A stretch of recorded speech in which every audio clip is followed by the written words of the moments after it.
The Bard. It was quiet in the cellar, save for whispered prayers and the sighs of boredom. The rhythm of them made Areo Hotah's eyes droop closed, and he found himself dreaming of girls with golden hair. When he woke, one was talking. "It's been ages," she complained. It was the freckled novice, her curls peeking out from beneath her coif. "Shall we venture up?" "We shall not," the mother fosteress answered icily. "How many times must I repeat myself? We have provisions for days, and need not ascend until honorable men have made safe our quarter. I'll just take a peep." The girl hopped up and started tiptoeing through the gloom.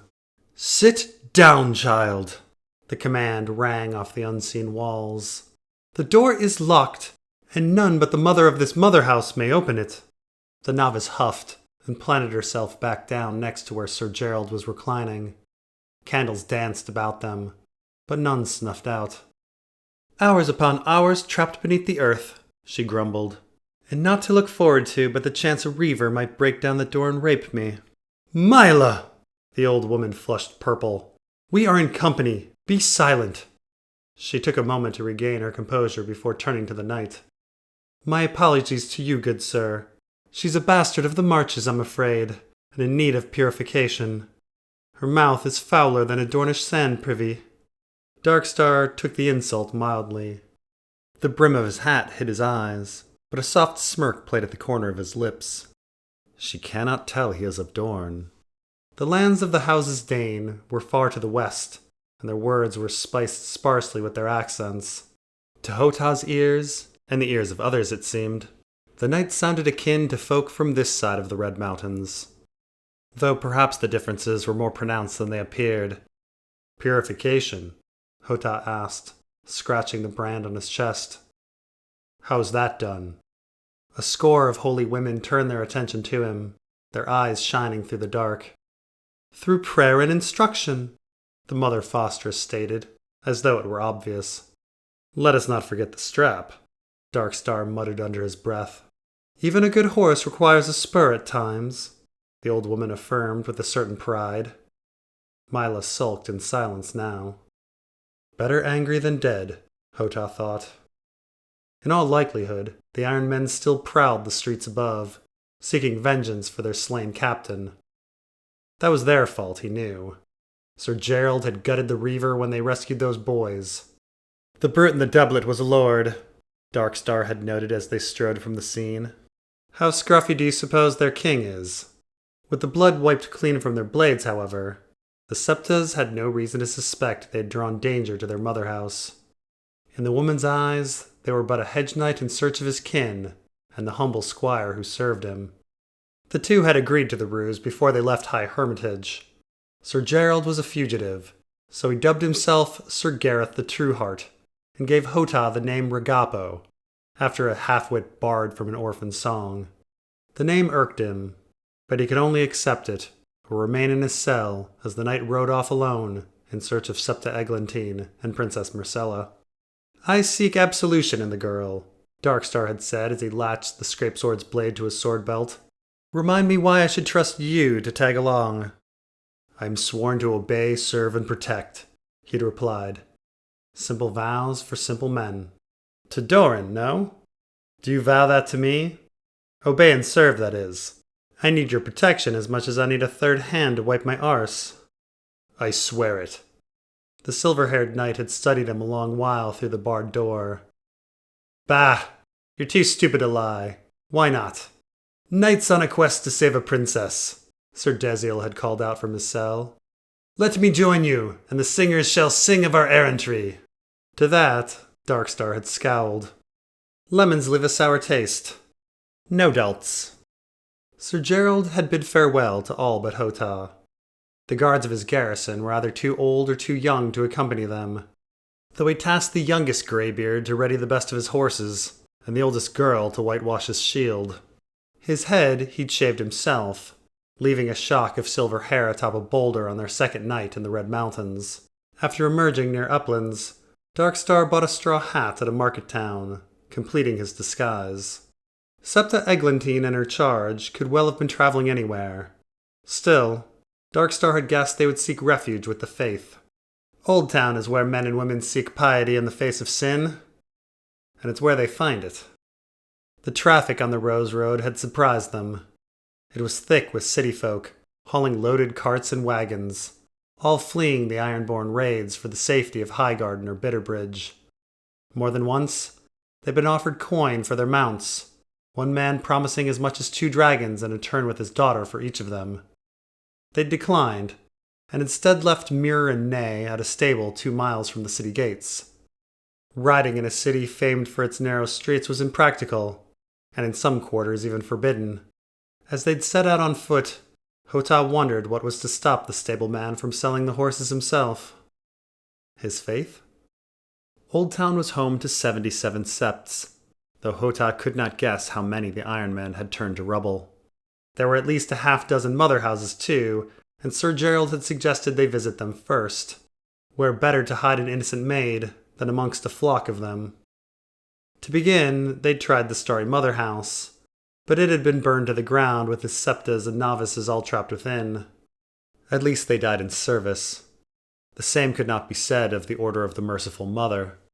Its women had been carried off as salt wives, the locals reported. Hotah had half expected no answer when they rapped on the door of the mother house of our Princess Miguel. But just as they'd turned upon their heels, the lock clicked open. The septas had been waiting on Hedge nights, an old crone explained as she brewed tea. One of their order was highborn, and sought an escort for her and her novice companion. That girl was not Marcella, to be sure. She was far too homely and too old besides. In fact, all the girls of the mother house were too old, and none of the septas had heard the names Eglantine, or Rolder, or Dake. The tea was still cooling when the howls of reavers drove them into the mother house's secret cellar.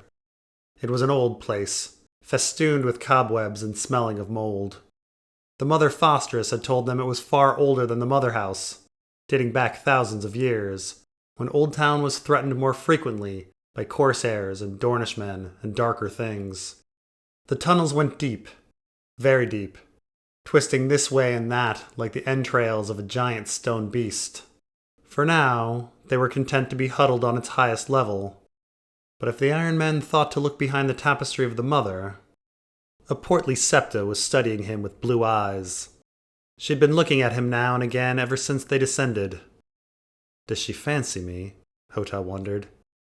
No woman had ever fancied him, not that he'd known. He gave her a nod and she finally spoke. In my youth, I once heard a Mirish singer. You sound like him, like you're from across the narrow sea. Do you keep our gods? He could not lie. I do not.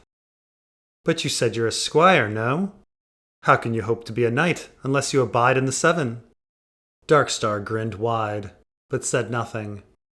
He enjoys seeing me squirm. Hotah shifted where he sat. I keep a different god. But is he the right one? Her tone was playful. She only fancies my soul, Hotah decided.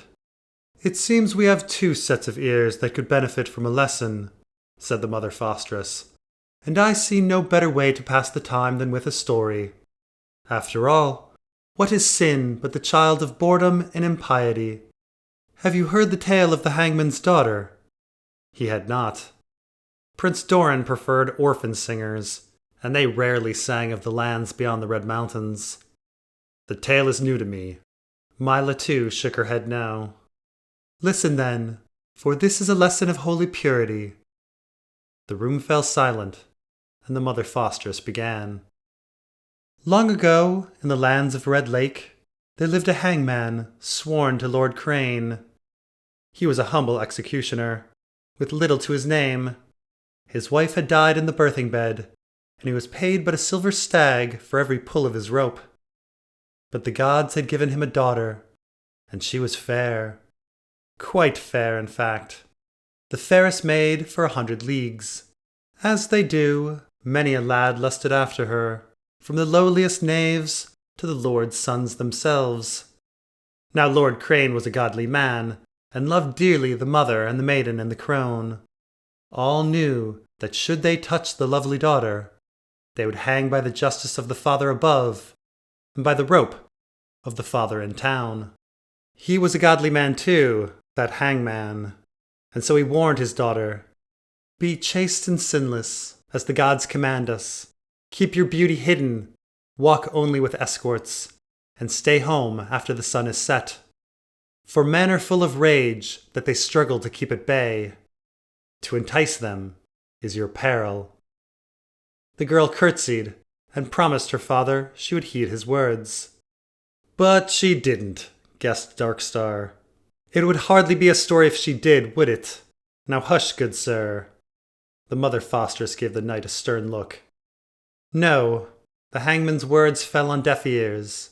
Instead, his daughter dressed as a slattern, strode alone, stayed out beneath dark skies, the very behavior her father had warned against. The townspeople whispered and wondered, why, oh why, would she act this way? Was she full of lust? No, she was pure in fact, or purer than most. Was she a sorrowful child, seeking to end her melancholy? Nay, she was ever merry, quick to smile and laugh. Did she hate her father for some dark deed? Never. He was a good man, and she loved him dearly, more than anything. Then why? Asked Hotah. The truth of it, there was no reason.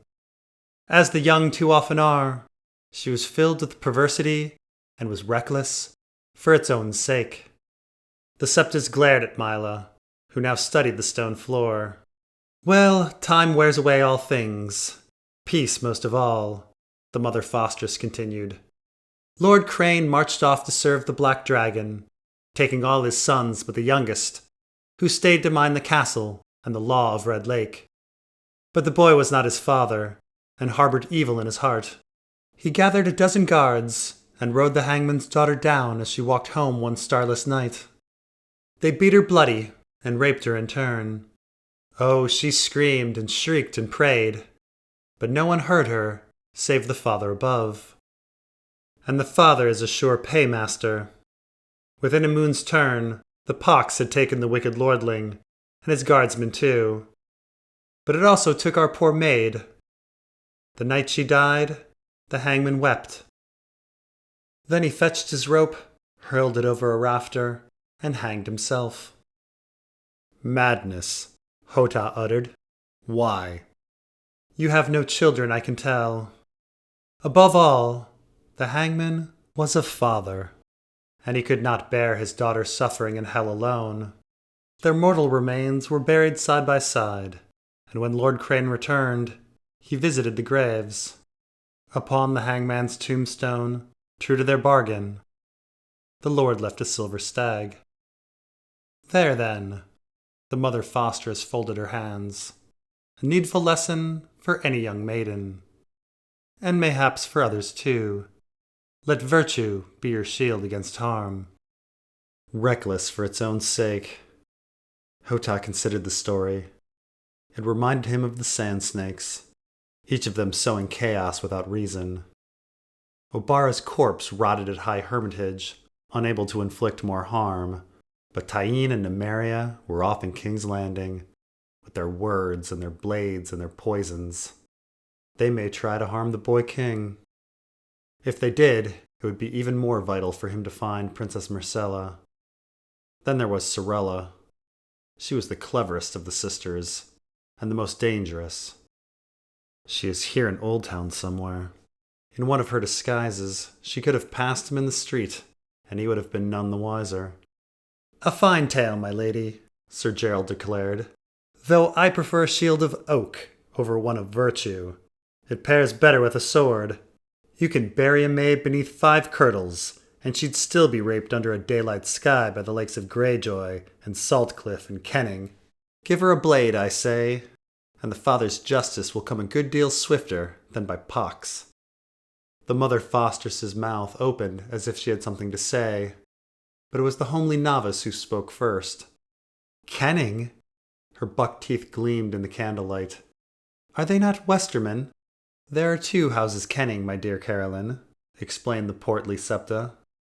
One is of Case, not far from my father's farm before I was orphaned, and they keep the 7 gods. The other is the older house, Iron men from the Isle of Harlaw. You'd no doubt know of Harrenhal and his horn, yes? That trinket, Darkstar answered before the novice had the chance. Aye, worn by a warrior of case who House Kenning deems most worthy. Now carried by a knight named Sir Kenos the Fat, I believe, along with a bold claim to be one of the greatest swords in the Seven Kingdoms. And yet, when Lord Andros Brax held a hastelude for his grandson's name day, He paused a moment. Saw the knight knocked from his horse easily enough. Holding back the boast pains him.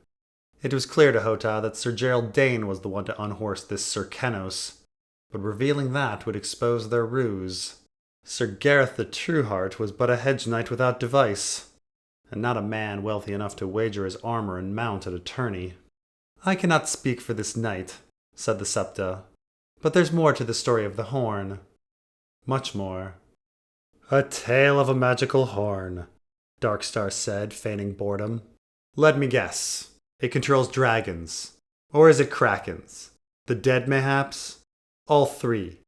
This isn't a story of magic, but love. Love? Well then, by all means, warm my heart. Again the room quieted, and the portly Septa adjusted her coif, pushing a bit of dark hair back beneath it. As I said, the first Kennings were ironborn, kings of Harlaw for a time. They were savage, ever at war with the Westermen, and they were godless, save for the drowned corpse they worshipped.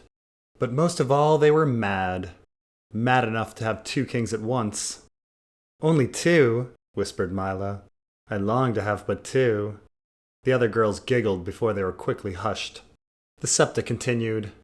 One ruled Harlaw as the Rock King, while the other commanded the fleet and was named the Salt King. After conquering Case, the salty one became a rocky one, and soon there were 4 Kings Kenning. So it goes. This was at a time when the Iron Men claimed half the Westerlands, and many a castle, from Banefort to Feastfires, sat their own Rock Kings. But the Rock had a king too. Casterly Rock? Asked the novice Carolyn. The very one, and its king had called his banners to take it all back. The warrior giving strength to the arms of Westermen. If they could take Case, Feastfires would fall, and they could ferry men to Fair Isle unmolested. After that, the Reavers would be broken.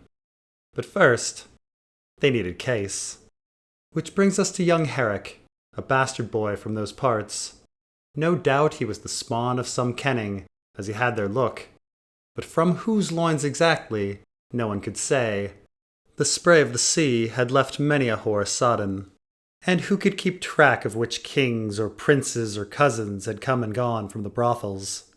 No one claimed the orphan Herrick, not even his mother, and so the child was left to fend for himself. He was baited in the alleys, beaten in the pits, used at the stews. All the horrors one can inflict on a child. Even the thralls and the panders pitied him. But did any ever help him? No. Still, he was a strong boy inside and out. So when he became a man grown, he put Case at his back and ventured off to toil as a miner. But his suffering was not done yet. No, it wasn't. One day, as he chiseled at rock beneath some mountain, a tunnel collapsed, separating him from the way he'd come. Panicked, he scrambled through the stony labyrinth in search of a way out, but found none. And in time, his torch gutted out. There, shivering in the dark, thirsty and alone, he expected to die as he had lived, an abandoned wretch. But he prayed. Oh, did he pray? He prayed to every god he could name. Hotah thought of his own god. I do not know his name, not for certain. He had heard the bearded priests whisper words, but they had never told him the secrets of their faith, nor allowed him into the bowels of the temple. The holy tunnels. There were endless tunnels here, too, right beneath where they sat. Would they retreat into them if the Reavers came? The dark had never scared him, but after hearing the tale of Queen Rhaenys at Hellholt, the thought of going deeper now made him shudder. No, it would be better to die in battle. What happened to the boy? The 7 gods saved him. The crone's lantern appeared and guided him to an air shaft, and Herrick climbed to freedom. When he emerged, there in the mountains was the smith, crafting him a horn from a butchered ram. And when he descended, there stood the warrior, who handed him a sword and told him to fight for the 7. There was a ram? Asked Hotah. Not a goat.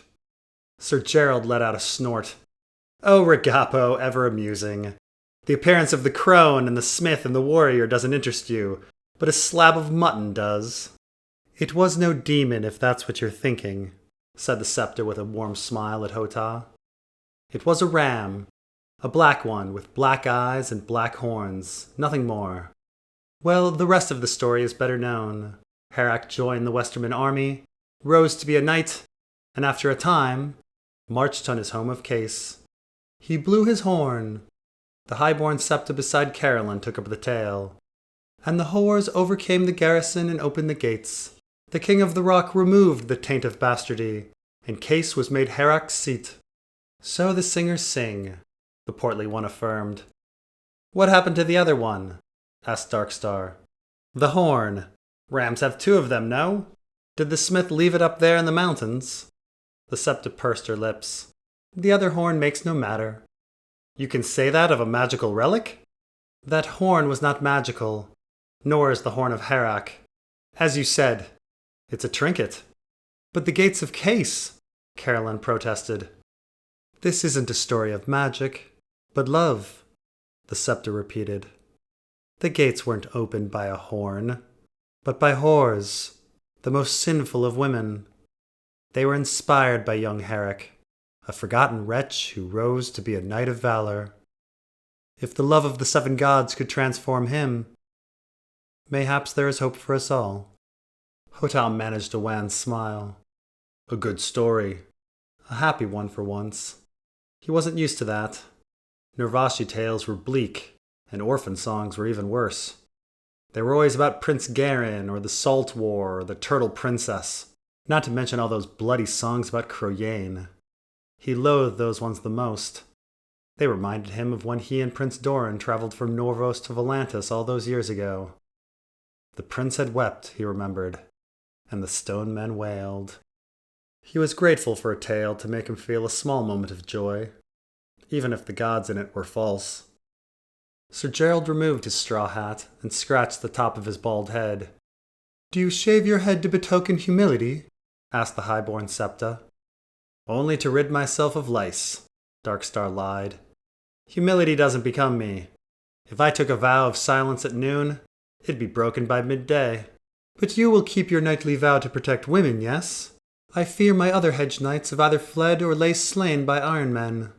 Stonehelm is our destination. Stonehelm? Hotah's eyes went wide. That was the seat of Sir Balon's house, he knew. You have business with House Swan? We do. Can I bring you both into my service? I must decline, my lady, said Sir Gerald. The search for my dear aunt continues. I pray it ends with a rescue, but fear it ends in vengeance. He returned his hat to his head. Even without his hair, he is beautiful. Areo Hotah found himself thinking again of Mirror. The horse was named for a shield, Reginald had claimed, but the men had argued over which beast had made ash of the night behind it. The answer seemed important for some reason. May I beg a story of you, my lady? Of Sir Byron and the dragon. Sir Byron? Asked the septa, annoyed. You wish to know if he was a traitor, is that it? No, my lady, he began carefully. Why was he asking? Hotah knew Sir Byron must have lived and died during the Dance of the Dragons, but he scarce remembered which Targaryen had ruled and which had hoped to usurp. A knight I knew admired the man, and I wished to hear of his virtues. Her eyes narrowed. Very well, though I am no great tale-teller. There was a hush in the cellar, and the highborn septa cleared her throat. You seek a tale of virtue. Well, I'll tell you now. Sir Byron Swan was the greatest knight who ever lived. The greatest? Surpassing Serwyn and Aemon and Ryam. Darkstar was incredulous. This is the first I've heard of it. What tourneys was he champion of? In what duels did he prevail? Is that how knighthood is measured? To be sure. He seemed frustrated now. As knights we are trained in the 7 skills of the warrior, and yet those skills serve the stranger, do they not? That quieted the knight. Was Sir Byron unsurpassed in the lists? No. Was he a master swordsman? Alas, he was only fair. How well could he sit a horse? Some would say well enough, and no better. But did he love the gods? Aye, that's where he shone bright. Brighter than Balor the Blessed. Sir Byron was a second son, and expected to join the Night's Watch. But not a fortnight before he took ship for Eastwatch, his dear cousin was kidnapped by pirates. There was a ransom, and it said Sir Byron's father was too stingy to pay it. In truth, Lord Swan knew his niece had already been despoiled, and would no longer fetch a good marriage. Her return would only dishonour the house. And so the young knight made a vow to the 7 to rescue her himself. He sold all he had and travelled to Lys to bring her back. But it wasn't so simple. By then the girl had become a slave of a Lycian prince, living in luxury far greater than what a lord husband could provide. What do the Stormlands have to offer? She asked the knight. The love of the maiden, Sir Byron replied. With cold words she refused, and told her master to make her selling price a necklace of Valyrian steel. And so Sir Byron travelled here to Oldtown, where he studied at the Citadel. After 2 years of learning of magic and sorcery, he earned one of their links. He wore it for only an hour before he had the metal melted down. A jeweler then crafted him the necklace he required, and the knight returned to Lys at once. But 2 years had passed, and the girl had risen to be a famed courtesan. They called her the Black Swan, and her Lycian prince loved her dearly. Or lusted for her dearly, who is to say? What in the Stormlands is of value? She asked the knight. The wisdom of the crone, Sir Byron replied. Again she rebuffed him, and commanded her prince to make her selling price 10 times her weight in gold. And so Sir Byron returned to Stonehelm, and beseeched his father to arrange a marriage for him. The gallant knight refused many a lovely maid, and instead chose a barren crone with a keep in the Rainwood. For 5 years he cared for the lady, and loved her the best he could. When she finally died of a chill, he dug her grave himself, and laid her to rest. The following morning, he sold her lands, and sailed to Lys with the gold. Yet 5 more years had passed, and the cousin had risen to be the prince's favourite courtesan. And she had amassed power of her own. They say she ruled Lys in all but name. What in the Stormlands is of worth? She asked the knight. The forgiveness of the mother, Sir Byron replied. It was not enough. I have refused you 3 times, the Black Swan snapped. Must I refuse you 7? To that, the knight said, No, my lady. 7 and 70. Enraged, this time she demanded a dragon's skull from him. And so, this is the part you all know. Sir Byron died by dragonfire. A tragedy, but it was not in vain. When news reached the Black Swan, she went to the mirror and saw for the first time who she had become. Then and there, she shaved her head. The woman finally took ship and returned to the Stormlands, but not as a famed courtesan, and not as a lady of House Swan, but as a woman of the faith. Posing as a common-born wench, she lived out the rest of her days as a silent sister. But which dragon did Sir Byron face with his mirrored shield? Asked Hotah. Syrax or Vhagar? You don't understand, do you? The dragon's name was Sin, and the mirror was Sir Byron's words. He slayed the dragon and saved the maiden, the truest of knights. Sir Gerald nodded thoughtfully. Why do I hear no singers sing this tale? Those who know the truth of it have taken a vow of silence, but the Silent Sisters pass notes, and the story is famous amongst them. But you're no handmaiden of the stranger. I am not, though in my youth I would lurk and I would listen. I heard them. Beside her, Carolyn looked shocked. Heard them? Aye. The Silent Sisters are mute only to us, the living. To the dead, they may open their hearts and their mouths. They would often come to Stonehelm to visit Sir Byron's tomb. Hiding amongst the dead, I would hear the handmaidens speak to the knight, praise his deeds, thank him for his sacrifice, and in time, I pieced together the story. Even mutes sing songs, it seems, said Darkstar. But who hears them? Hotah wondered. At the temple, he himself had lived among men who rarely spoke, and I failed to learn even the name of my god. Sir Balon was more clever than he was, but he doubted the knight would hear the Silent Sisters as the Septa had. You can read about dragons if you like, Carolyn offered. I think a Septon wrote a book about them. Oh, what was it called? Dragons and Worms? There was something strangely familiar about that title. Did Prince Doran own a copy? Not that it mattered. Hotah knew the written word as well as he knew Carthene. Is that the book that boy left with you? Asked the highborn Septa. No, he brought the true account of Adam of Duskendale's journey, said Carolyn. That's why I talk to Rune. He brings me books. I find it unfair that girls can't be maesters. Only the Father above can judge what is fair. But we too keep the wisdom of the crone. Many of our sisterhood tend to libraries and copy books. Some even write their own. If you improve your writing, you could one day be a scribe. Oh, writing is a dreadful chore. It's reading that interests me. The tales of far away. She turned to Hotah. Ragapo, can you tell us a story of where you're from? A love story, perhaps. Hotah thought on that. There is Megara and Tudau, but the tale is best told in Norvashi. It has verses and rhymes. I would not tell it well in the common tongue. The turnip fills the belly better than the rose, said the portly Septa. Meaning is what matters, not eloquence. I'm certain you will do your best. And with that, the room silenced for him.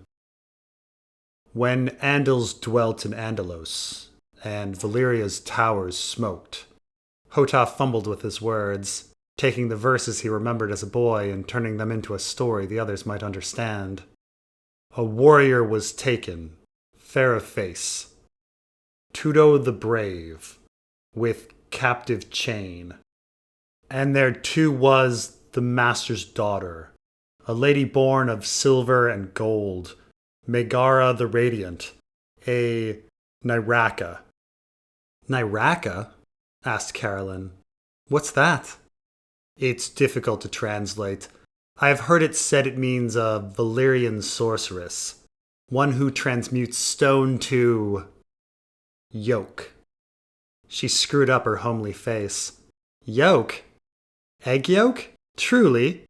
Mayhap she could turn sticks to bacon too, quipped Darkstar. Septas and novices laughed softly. I'm sorry to have interrupted, Ragapo. Go on with your song of breakfast. Her husband was old and feeble, Hotah continued. She asked her father for a paramour until he died. The slave. Agreed it was, and Tudau and Megara had their gazes meet. But noon had not rung. Voices in harmony, but Narah had not rung. Sighs of bliss, but Nael had not rung. She grew with child, and an egg hatched. There's a dragon in this tale? Asked Mila. There is, but only a small one, said Hotah. Across the Noin, blossomed fields had their harvest. Days grew short, nights long, and the bells finally rang at winter's coming. Much cold there was. The old husband took on a dark illness and perished. The father arranged a new marriage, and the new husband made Megara drink tea. Tudau the slave was sent off to fight. Beneath the same moon's glow, the lovers died. She from poison, stopping her heart, and he from a spear in his. The dragon wept, but the bells rang louder and drowned it out. So it flew east. For a long while, the Septas waited to see if Hotah had more to say. Is that it? Mila seemed both confused and disappointed. Hotah bowed his head. That is the end. That story was shit, Darkstar complained, drawing a glare from the mother fostress. I beg your pardon, my lady. My mouth is filthier than the streets of Oldtown at mid-morning. What was that about bells? Asked Carolyn. It's a tale of obedience, explained Hotah. The bells of Norvos instruct men how to live, when to wake, when to eat, when to pray. Yet Tudau and Megara paid them no heed. They felt as though their lives were true, but only the god knows how men should live. It is why their lives ended in pain. The same was true of all the dragon lords, and why they fled Norvos. I understand, said the portly Septa. She looked at the mother house's mother. The father is a sure paymaster. I only quote the seven-pointed star, the mother fostress said with satisfaction. She gave an approving nod to Hotah. I disagree with Sir Gareth. You're a promising bard. I pray the gods act more swiftly upon the Crow's Eye than they did upon the Valyrians of old. The Crow's Eye. The highborn one spoke it like a curse. I've never heard of this pirate before. How did he become their king? They had a king's moot, Darkstar explained. For good or ill, the Ironborn chose their fate, as once we all did. All of us? The highborn Septa looked doubtful. I've copied many a book written in the Citadel halls, but never that history. The knight smiled slyly. I wager these are books the maesters don't want copied, but in the dawn of days, it was commonplace for men to elect those who led them, as they did at the great councils. More or less, but without the meddling of the grey rats. The voice of Oldtown, the shield of Lannisport, the sword of the morning, all were chosen once. The sword of the morning? Like Sir Arthur Dane? Asked Mila. We can breathe a sigh of relief that one never ruled Starfall, but who knows what the small folk would have decided if things had gone differently at Lord Went's tourney. Carolyn perked up. You speak of Harrenhal. Did Went have other calamities? The mother fostress sniffed. Whispers, nothing more. Even if true, what of it? Prince Rhaegar was the heir, and the lords wanted his father to step down. The king had gone mad. Was the king the mad one? I suppose I've heard too many whispers about the prince. Darkstar flashed a wry grin. Is it my turn to sing a song? None answered, so the knight proceeded. Harrenhal. A tourney, a conspiracy, a tragedy. It was a time of broken lances, broken hearts, broken promises. Oh, if only things had gone differently, the singers sing. Had only Sir Gallant worn Lady Lovely's favour. Had only Lord Snake joined with Lord Rat and Lord Turncloak. Had only my mount not farted. Then we'd have 10,000 years of peace, a summer with no end, and a fair maiden in every bed. I will say, Mother Fostress, many agree with you, as they did then. Let the Silver Prince replace the Mad King. Rhaegar himself had the notion, though it was sown in his mind by his flatterers.